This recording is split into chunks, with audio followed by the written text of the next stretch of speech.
نحمده ونصلي على رسوله الكريم.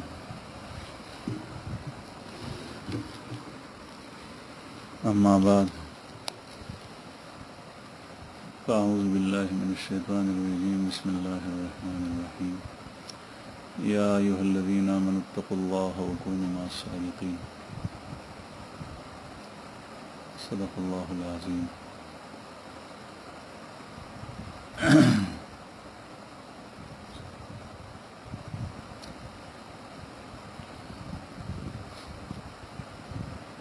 آپ حضرات کو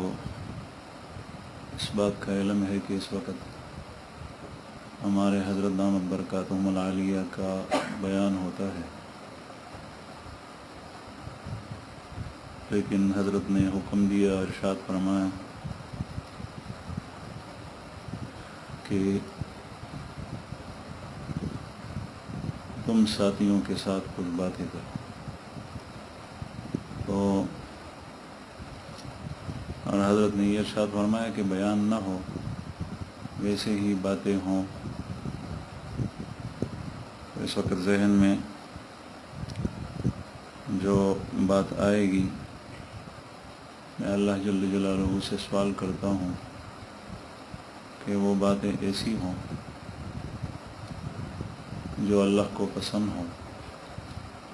اور ہمارے لیے مفید ہو، اور جو اس پاک ماحول کے مناسب ہو.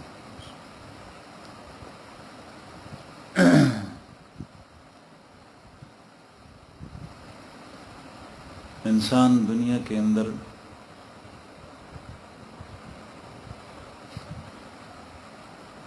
سیکھتا ہے، پھر اس پر عمل کرتا ہے. اگر وہ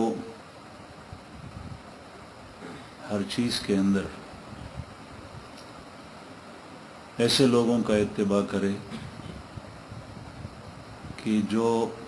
اس میدان میں ماہر ہوں اور اس میدان سے واقف ہوں، تو تب تو اس کو فائدہ ہوگا. لیکن اگر وہ اس میدان سے واقف نہ ہوں، ایسے لوگوں کے پیچھے چلے، تو اس کو فائدہ نہ ہوگا اور شاید نقصان بھی ہو جائے اور اس کو رسوائی بھی اٹھانی پڑے. ایسے فمخ کے رسول عبدالماجد تمام دلتا گاڑا. یہ دنیا کے مختلف قسم کے میدان ہیں. مولانا سے مخکر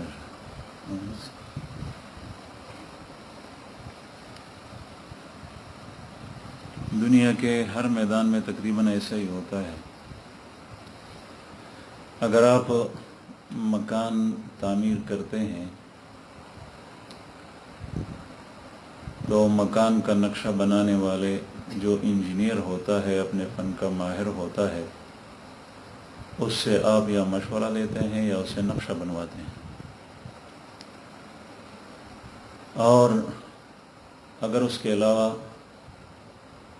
کسی اناڑی آدمی کے پیچھے چلے یا اپنے ذہن کے پیچھے آپ چلیں گے، تو چونکہ آپ اس میدان سے واقف نہیں ہیں، یا دوسرا کوئی شخص جو اناڑی قسم کا آدمی ہے اس سے واقف نہ ہو، تو آپ کو رسوائی اٹھانی پڑے، پریشانی کا سامنا ہو. آپ کو اللہ جل شانہ ہمیشہ تندرست اور عافیت کے ساتھ رکھے، اور آپ کے اعزاء و اقربا کو بھی. لیکن اگر کسی وقت آپ بیمار ہو جائیں اور آپ علاج کے لیے اور تشخیص کے لیے انتخاب کرنا چاہیں، تو کسی ایسے شخص سے پوچھیں گے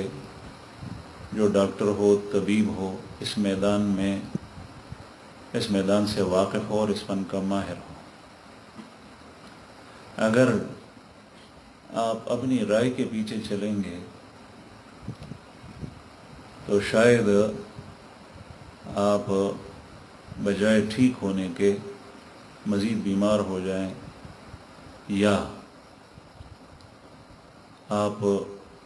اس علاج کی وجہ سے، اس تشخیص کی وجہ سے آپ کی جان بھی جا سکتی ہے۔ ہمارے ساتھ مدرسے کے اندر ایک طالب علم تھا، تو اس کا اپنے علاقے کے اندر میڈیکل سٹور تھا، اس میں وہ دوائیاں بیچتا تھا۔ پھر وہ مدرسے میں آیا تو ایک دفعہ وہ اچانک بیمار ہوا، اور بیماری ایسی ہو گئی کہ وہ بے ہوش ہو گیا۔ پھر اس کو اسپتال لے جانا پڑا۔ پھر کافی دنوں کے بعد وہ ہوش میں آیا، یعنی وہ اس حالت کو پہنچ گیا تھا کہ وہ موت اور زیس کے کشمکش میں تھا کہ پتہ نہیں بچے گا بھی یا نہیں۔ اللہ پاک نے اس کو بچا دیا، وہ ابھی بھی حیات ہے، وہ عالم ہے۔ جب اس کے پیچھے تحقیق کی گئی کہ یہ کیا ہوا تھا، تو اس نے کہا تھا کہ میرے کمرے میں ایک شیشی تھی دوائی کی، تو دوائی بوتل کے اندر پڑی تھی۔ وہ چونکہ میڈیکل سٹور میں رہ چکا تھا، اس نے کہا تھا کہ یہ دوائی یہ مفید ہے۔ شاید اس نے طاقت کی دوائی سمجھی تھی یا کسی اور فائدے کے لیے وہ دوائی اس نے پی لی تھی۔ تو جیسے ہی وہ دوائی اس کے پیٹ میں چلی گئی، پتہ نہیں اس میں کیا کچھ اثر تھا، یا تو وقت اس کا گزر چکا تھا کہ اس کا جو اثر تھا وہ ایسا تھا جس طریقے سے زہر کا اثر ہوتا ہے اس بندے کے اوپر، لیکن اللہ پاک نے اس کو بچا دیا۔ یہ اس لیے کہ اس کے ذہن کے اندر جو بات آئی، وہ ڈاکٹر نہیں تھا، دوائیاں بیچنا اور چیز ہے، ڈاکٹر اور چیز ہے۔ اس لیے تو یہ آپ نے سنا ہوگا، ضرب المثل مشہور ہو گیا ہے کہ نیم طبیب خطرے جان،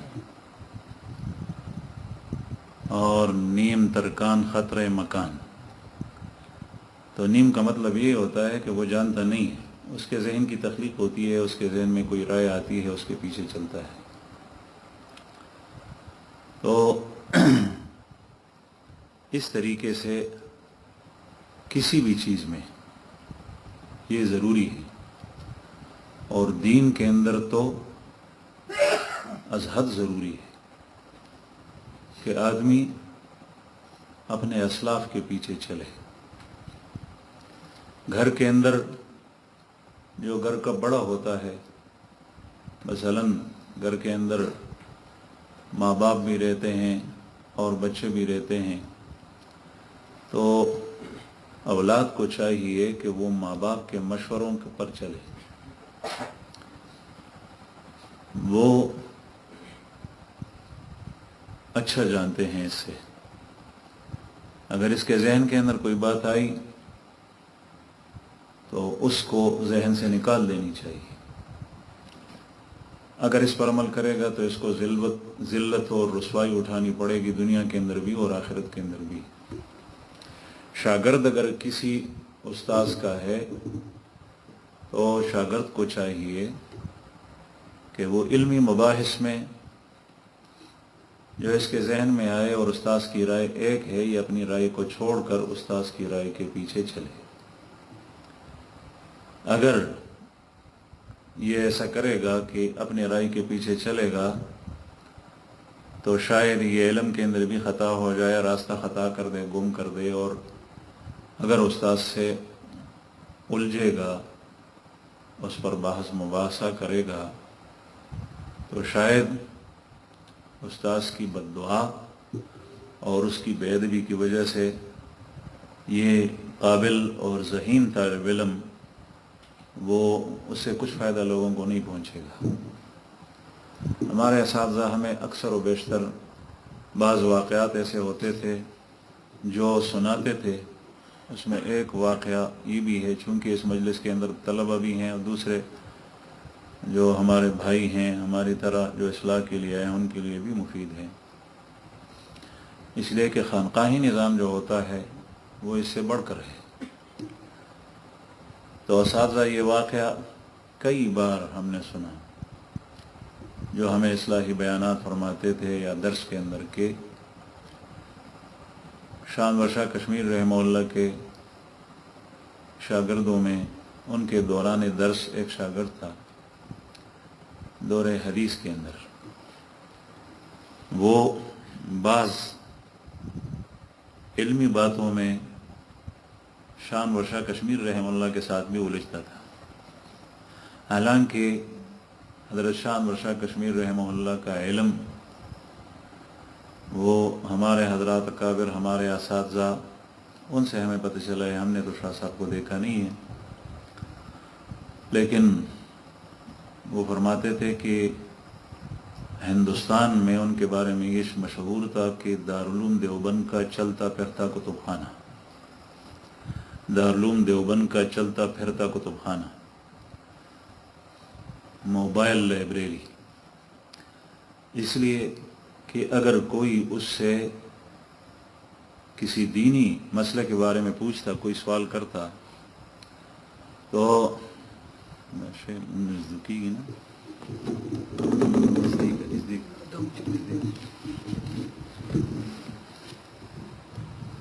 اگر ان سے کوئی سوال کرتا، سوال پوچھتا تو وہ سوال کا جواب دیتے اور ساتھ ہی بھی ارشاد فرماتے کہ یہ سوال فلاں کتاب کے اندر ہے اور فلاں جلد کے اندر ہے اور فلاں صفحے کے اوپر ہے اور فلاں سطر میں ہے، 5ویں سطر میں ہے، 6ٹھی سطر میں ہے، اور یہ کتاب دارالعلوم دیوبند کے کتب خانے میں فلاں الماری کے اندر، فلاں خانے کے اندر پڑی۔ یہ اساتذہ ہمیں بارہا ہم نے اساتذہ سے سنا، اللہ جل شانہ نے حافظہ اس طریقے سے دیا تھا اور ذہانت اس طرح دی تھی، اور علم غیب تو اللہ جل شانہ کا خاصہ ہے، لیکن کبھی ایسا بھی ہوتا تھا کہ بعض حضرات پوچھنے کے لیے گئے اور انہوں نے دور سے یہ فرمایا، مطالعہ کرتے تھے سر اٹھایا کہ ہاں مولوی صاحب فلاں بات پوچھنے کے لیے آئے ہو۔ یہ جب آدمی کا کسی فن کے اندر مہارت بہت زیادہ بڑھتی ہے تو اس طریقے سے ہوتا ہے، اللہ جل شانہ کی طرف سے انتظام ہوتا ہے۔ ایسے عالم کہ ایک مرتبہ کوئی شخص پتہ نہیں کس مسلک کا آدمی تھا، وہ مناظرہ کرنے کے لیے آیا تھا، تو اس کو اپنی علمیت اور اپنی سمجھ اور اپنی قابلیت اور ذہانت کے اوپر گھمنڈ تھا، غرور تھا، تو شاہ انور شاہ کشمیر رحمہ اللہ کے پاس بحث کرنے کے لیے، مناظرہ کرنے کے لیے آیا تھا کہ آپ میرے ساتھ مناظرہ کریں، اور شرط یہ لگائی تھی کہ عربی میں مناظرہ ہوگا، اردو میں نہیں۔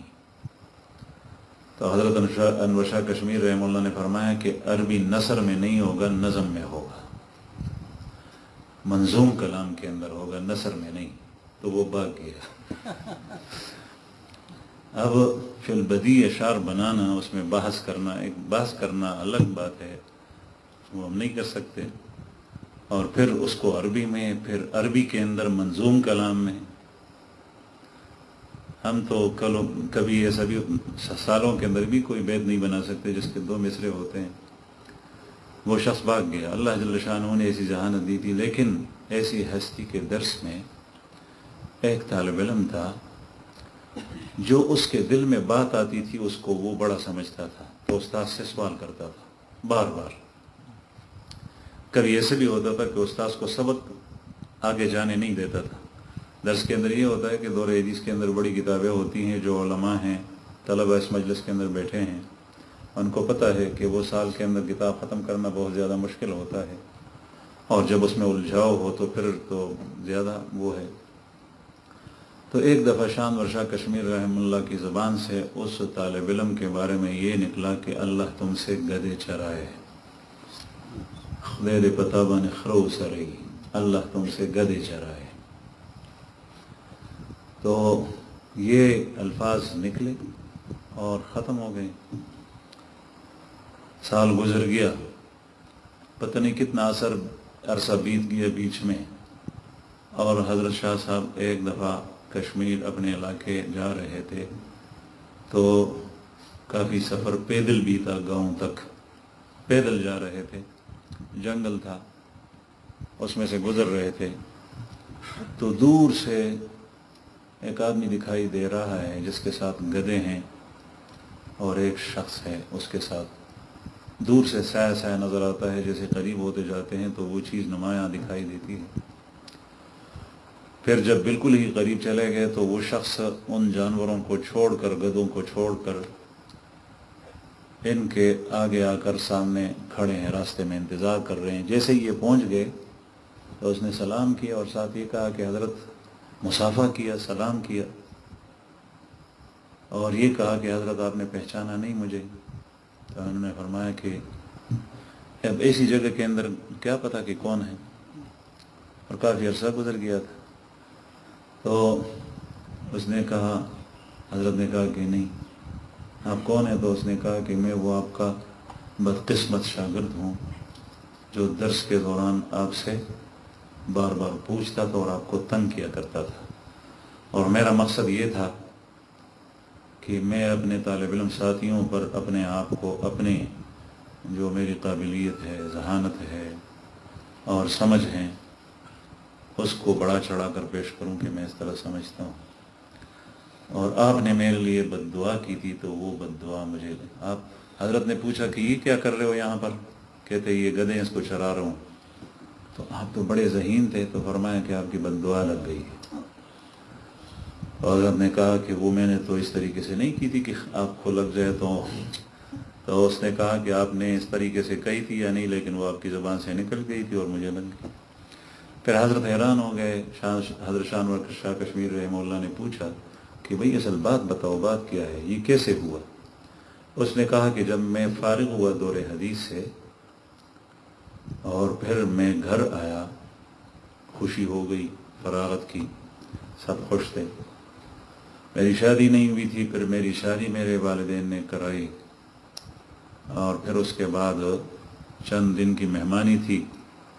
پھر گھر والوں نے کہا کہ آپ کچھ کام کرو، اس لیے کہ تم صرف اکیلے نہیں ہو، تیرے ساتھ تیری بیوی بھی ہے۔ والد نے کہا کہ میرے ساتھ کچھ خرچہ بھی برداشت کرو، کوئی کہیں سے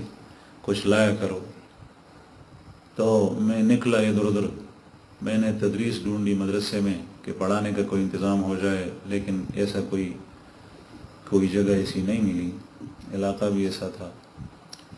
پھر میں نے کوشش کی کہ مسجد میں امامت ملے، خطابت ملے، لیکن امامت اور خطابت بھی نہیں ملی۔ پھر اس کے بعد میں، اب وہ لوگ گھر والے تنگ ہو گئے ہیں، بیوی بھی کوستی تھی اور والدین بھی بار بار کہتے تھے کہ کچھ کرو، کچھ کام کرو، تو کہیں میرے ہاتھ نہیں لگ رہے تھے۔ تو یہ چیز میرے سامنے آئی کہ یہ گدھے لیے، ایک پھر دوسرا پھر تیسرا، اور اب یہ اس پر مزدوری کرتا ہوں اور یہ بھی چرا رہا ہوں، یہاں تک نوبت پہنچی۔ تو عرض ہی کر رہا تھا کہ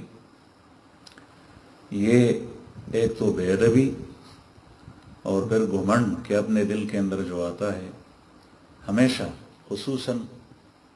جس کا تعلق کسی کے ساتھ بیعت کا ہو، تو اس کے اندر مختلف قسم کی بات یہ تھی۔ بعض لوگ مولوی نہیں ہوتے، لیکن اس نے کہیں کوئی دعا یا کوئی ذکر یا کوئی صیغہ سنا ہے، اور چونکہ آپ کو پتہ ہے کہ عربی زبان کے اندر صیغہ عمل کے بھی ہوتے ہیں اور ماضی کے بھی ہوتے ہیں، مضارع کے بھی ہوتے ہیں، معمولی حرکت سے جو ہے وہ معنی بدلتا ہے، صیغہ بدل جاتا ہے۔ اس بیچارے کو تو یہ پتہ نہیں ہے، یہ سمجھتا ہے کہ فلاں نے یہ غلط پڑھا، تو وہ اپنی ترتیب کے اوپر چلتا ہے تو وہ بڑی غلطی کر جاتا ہے۔ اس لیے ایسی باتوں کے اندر، علمی باتوں کے اندر آپ عالم کے پیچھے چلیں، چاہے آپ کے دل میں کتنی بار یہ آئے کہ آپ کی رائے ٹھیک ہے، لیکن آپ سے علم میں بڑا ہے اس کے پیچھے چلیں۔ آپ اپنے علاقے کے رسم و رواج کے اعتبار سے جو جائز ہے، شریعت کے مطابق ہے، اس میں بڑوں کے پیچھے چلیں۔ مجھے نکاح کے دوران جو صیغے ہمارے ہاں وہ ایجاب و قبول کے وقت ادا کیے جاتے ہیں، تو اس پر طالب علمی کے زمانے میں مجھے میرے دل میں بار بار یہ کٹکاتا تھا،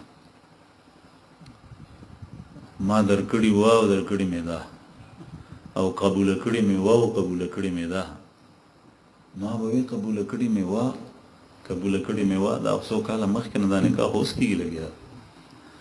او درکڑی میں واو درکڑی میں دا دا درکڑی ہوا نا اس پر کہیں پہلے تو نہیں دی تھی، ابھی دے رہا ہے، ابھی قبول کر رہا ہے، تو یہ کٹ کا رہتا تھا۔ ایک دفعہ میں نے اپنے استاد مولانا عبدالحنان صاحب رحمہ اللہ جہانگیری، جو مولانا حسین احمد مدنی رحمہ اللہ کے شاگرد تھے، وہ نکاح پڑھا رہے تھے۔ میرے نے کہا تو انہوں نے نہیں پڑھایا، میرے نے کہا ہمارے گاؤں کے دوسرے بڑے عالم تھے مولانا ہدایت اللہ صاحب، جو مولانا لطف اللہ پشاوری رحمہ اللہ کے صاحبزادے تھے، وہ بھی بہت بڑے عالم تھے، تو میرا نکاح جو انہوں نے پڑھایا وہ بھی اس طریقے سے، حالانکہ مولانا ہدایت اللہ صاحب مسئلے مسائل کے اعتبار سے جدت پسند تھے، اس لیے کہ وہ قاضی حسین احمد صاحب کے خالہ زاد وہی نہیں پھوپھی زاد بھائی تھے، ان کے ماموزاد بھائی تھے، اور قاضی حسین احمد صاحب ان کے پھوپھی زاد بھائی تھے، تو وہ ان کے اندر تھوڑی سی جدت پسندی تھی، لیکن جب وہ میرا نکاح پڑھاتے تھے تو میری توجہ نکاح کی طرف نہیں تھی، ان الفاظ کی طرف تھی کہ یہ کیا کہیں گے، تو انہوں نے یہی الفاظ کہے، اس سے بھی پوچھا درکڑی میں واہ درکڑی میں دا، اور پھر قبول کڑی میں واہ قبول کڑی میں دا۔ میں نے کہا یہ کیا قصہ ہے؟ تو اپنے استاد سے کے مجلس میں بیٹھا تھا، ان سے بھی پھر میں نے استاد صاحب سے پوچھا تو انہوں نے کہا کہ ہمارے ہاں ہمارے اسلاف کے اندر یہی طریقہ چلا آ رہا ہے، اسی کے پیچھے چلنا چاہیے۔ تو میں نے کہا یہ اب علمی اعتبار سے اگر آدمی سوچے تو کوئی شخص کہہ سکتا ہے، لیکن یہ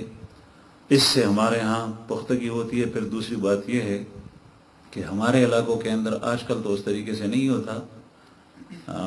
اکثر جگہوں میں ہوتا ہے، لیکن کبھی خلاف ورزی بھی کی جاتی ہے۔ اس زمانے کے اندر شادی سے پہلے منگنی اور بیاہ ہمارے علاقے میں وہ نکاح کے برابر سمجھا جاتا ہے، تو اب منگنی جو ہو گئی وہ تو 2 مہینے 5 مہینے 6 مہینے سال 2 سال پہلے ہو چکی ہے،